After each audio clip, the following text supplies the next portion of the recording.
We are paid, that's all. We are God.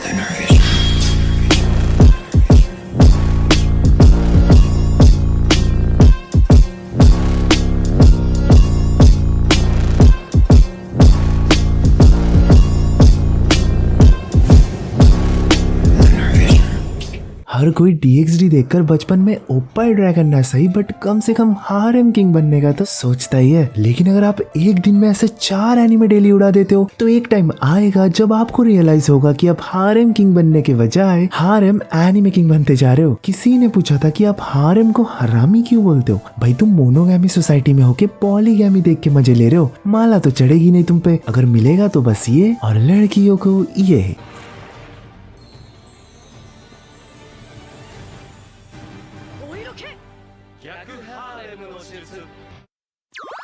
#Equality. माला तो उस पे चढ़ेगी जिसे हारेम का मतलब ही नहीं पता। बस अब वो जाएगा मेरी हारेम पार्ट 1 वीडियो पे, जहाँ पर मैंने और मेरी सिस्टर ने इसका बहुत अच्छा डेफिनेशन दिया है। और वैसे भी परम सत्य यही है कि सृष्टि की सारी चीजें हारेम में समाई है। गुड स्टोरी लाइन चेक, हरामी scenes check, comedy check, suspense, magic, romance ये भी है, एंड स्कूल, इसके बिना तो एपिसोड स्टार्ट ही नहीं होता। सो क्या नहीं है हारेम में? It's basically every man's first dream made real on screen. So सबसे पहले 10th पर है how a realist hero rebuild the kingdom. आजकल एनिमे में इतना कंपटीशन बढ़ चुका है कि राइटर को टाइटल में ही एनिमे का प्लॉट डिस्क्राइब करना पड़ रहा है ऑडियंस खींचने के लिए, जो कि हम यूट्यूबर्स तो सदियों से करते आ रहे हैं। खैर एज द नेम सजेस्ट, इसमें हमारा एमसी एक सिविल सर्वेंट बनने की तैयारी कर रहा है, लाइक अवर यूपीएससी एस्पिरेंट्स। सो वो ऑलरेडी पॉलिटिकल स्ट्रेटेजीज बनाने और इम्प्लीमेंट करने में बहुत अच्छा है, बट सैडली 19 साल की उम्र में उसने अपने ही दादाजी को खो दिया। सो अब फैमिली के नाम पर उसका कोई नहीं सिवाय खुद के। अचानक एक दिन वो इसेकाई यानी ट्रांसपोर्ट हो जाता है एक एल्फ्रेंडन नाम के किंगडम में, yes, to the another world as a hero, जहाँ पर डीमंस की आर्मी ने इंसानों का जीना हराम कर रखा है। और हमारे एमसी के आते ही वहाँ का राजा अपनी बेटी के साथ साथ खजाने की पेटी भी दे देता है, and that's how he becomes the new king. But ये लड़ने वाले राजाओं में से नहीं है, वो हेल्प करता है पॉलिटिकल एंड इकोनॉमी रिफॉर्म्स लाकर। इसकी स्टोरी काफी स्ट्रेट फॉरवर्ड, एक्साइटिंग और होलसम है। बस ये 10th पर इसलिए कॉज इसने जैसा इनिशियल इंप्रेशन दिया था उसके हिसाब से बेटर हो सकता था। स्टिल थोड़ा हटके है, सो आप एंजॉय तो पक्का करोगे।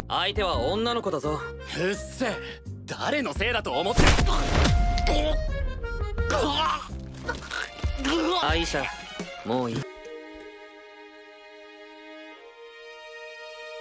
9वें नंबर पे है किमिगा आरुजिदे शित्सुजिगा ओरेदे they are my noble masters. ये एक ऐसा हरम है जिसमें सच में एक अच्छी स्टोरी है, जिसका हिंट आपको फर्स्ट एपिसोड में ही दिख जाएगा। और ये नॉर्मल एनिमे की तरह अपने थीम से भी भटकता नहीं है फैन सर्विस के चक्कर में। सो अपने अच्छी डिमांड को थोड़ा कम कर लेना। दिस इज एन इनोसेंट हरम एनिमे जहाँ एमसी और उसके सिस्टर फैमिली इशू के कारण घर छोड़कर शहर में अकेले भाग आते और मम्मी पापा का क्रेडिट सपोर्ट ना होने के कारण भूखे मरने की कगार पर होते। तभी उन्हें एक ऐसी फैमिली में बटलर और मेड का काम मिलता है जहाँ तीनों सिस्टर्स बहुत अमीर है, दिल से भी और पैसों से भी। और तो और उनके सारे बटलर्स ऑर्फन्स या फिर गुंडे। तो ओल्ड होने के बावजूद शो कितना मजेदार होगा ये आप सोच सकते हो। ये कॉमेडी, रोमांस और अच्छी एनिमे है जिसके बस 13 एपिसोड है, यानी एक दिन का काम है बस, आई मीन रात का। बाय द वे अब से सारे टॉप 10 एनिमे आपको डिस्कॉर्ड में विद लिंक्स मिल जाएंगे ताकि आप डायरेक्टली उस पर क्लिक करके देख सको। सो आओ और मान ले जाओ।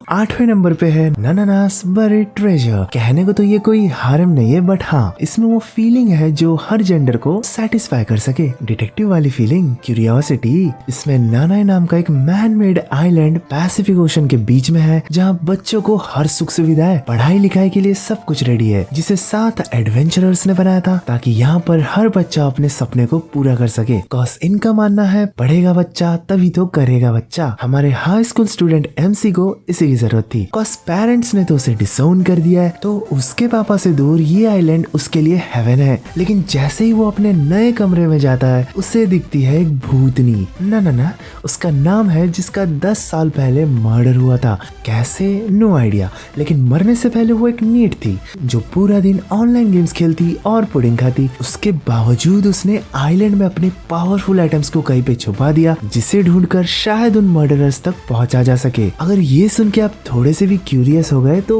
11 एपिसोड के इस एनिमे को जरूर देखना। 2014 के एनिमे होने के बावजूद इसका एनिमेशन बहुत अच्छा है, होगा भी क्यों नहीं। After all it's my favourite studio A1 pictures. 同性ごっこの恋人役をしてあげてもいいよ。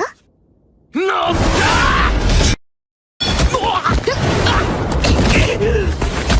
やべ決まった。外れないよ。早く降参しちゃいな。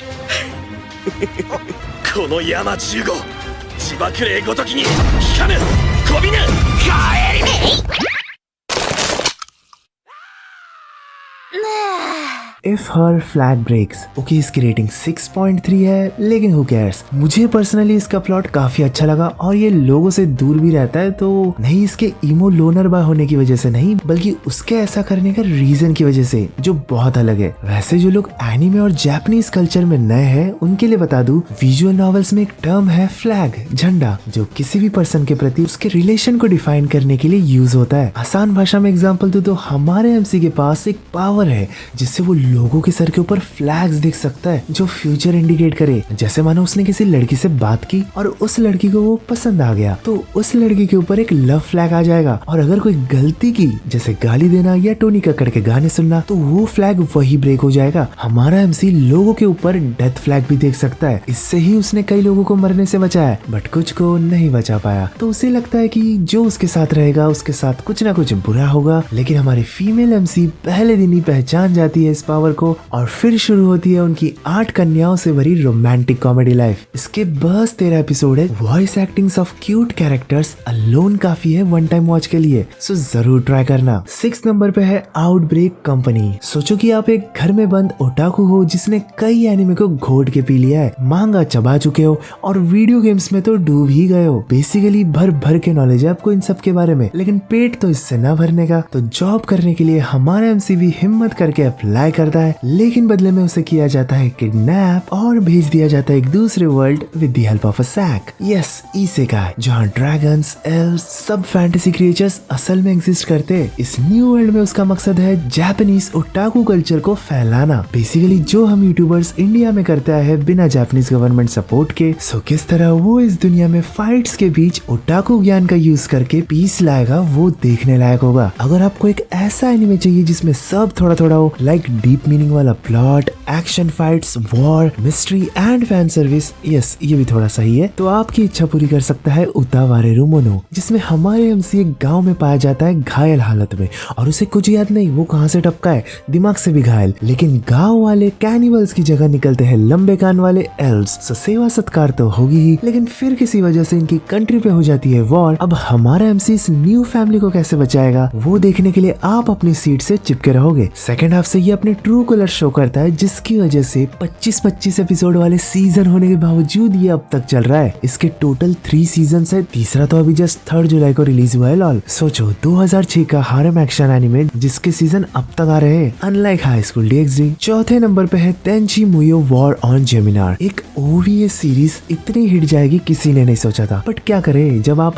इतने अच्छे एनिमेशन के साथ इतनी सुंदर और डाइजेस्टेबल स्टोरी दोगे विथ हारम एंड मेका, तो ये तो होना ही था। इसेकाई नो सेइकिशी नो मोनोगातारी, जो मोस्ट ऑफ हारम फैंस ने अब तक देख लिया होगा क्योंकि टाइटल में ही इसेकाई है। लेकिन जिन्हें इसेकाई पसंद है उन्हें भी मैं ये रिकमेंड करूंगा। और स्टोरी तो काफी नॉर्मल है, जिसमें हमारे MC को उसके वर्ल्ड से किडनैप किया जाता है बट किसी को मारने के लिए, लेकिन वो उसी का गुलाम बन जाता है, अल्ट्रा सिम्प। लेकिन उसे जो पर्क्स मिलते हैं अगर आपको मिले तो आप खुद नॉमिनेट करोगे गुलाम बनने। इवन तो इसकी स्टोरी काफी नॉर्मल है, स्टिल नॉर्मेलिटी ही वो चीज है जिसमें वो एक्सेल करता है। सो अगर आप कोई फन टू वॉच गुड हारम देखना चाहते हो तो मैं इसे जरूर रिकमेंड करूंगा। तीसरे नंबर पे है हागानाए। क्या आपको फ्रेंड्स बनाने में दिक्कत होती है क्योंकि आपको अपने जैसा स्मार्ट कोई मिलता ही नहीं जो आपके चोमू हरकतों को समझ सके, तो ये शो आपके लिए है। ओरेगाइरू का नाम तो सुना होगा, जो मेरा फेवरेट है, लेकिन सैडली हर चीज की तरह वो भी खत्म हो जाता है। तब मैं भी आपकी तरह सेम टू सेम एनिमे तलाश करता हूँ। जिस वक्त मुझे मिलता है ये जेम हागानाए। मिसअंडरस्टैंडिंग से भरी हुई ये एनिमे रिवॉल्व करती है कई अजीबोगरीब fun to watch character characters के अराउंड। कोई डेलिंक्वेंट दिखता है बट है सॉफ्टी, कोई खुद को गॉडेस समझती है तो कोई सच में गॉडेस है।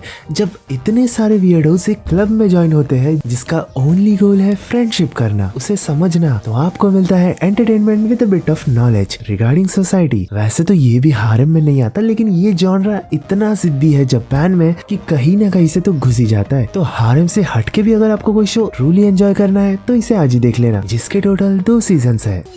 ああ、そうだ、マリア。この人。ねえねえねえねえ、なんでババアがお兄ちゃんといるのだ。やっぱり知り合いだったのか。マリア誰がババアじゃ誰が。やめろ、うんこくさババアひで。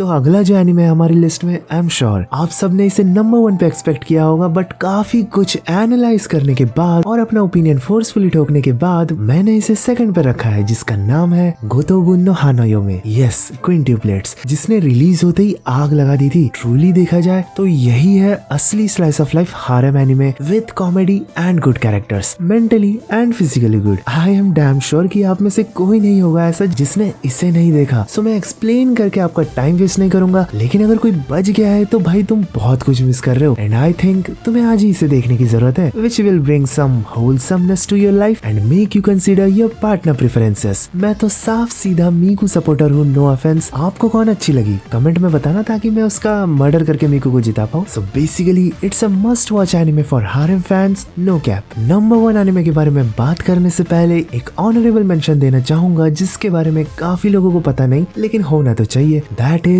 dragon crisis. Lolly character with full of action and Holi cute voice actor, जो अंडे से निकलते ही स्टोरी में रोलर कोस्टर स्टार्ट कर देती है इमोशंस की। कुछ बहुत अच्छा तो नहीं, लेकिन स्टोरी की वजह से इसे डिसेंट हारेम एनिमे कहना गलत नहीं होगा।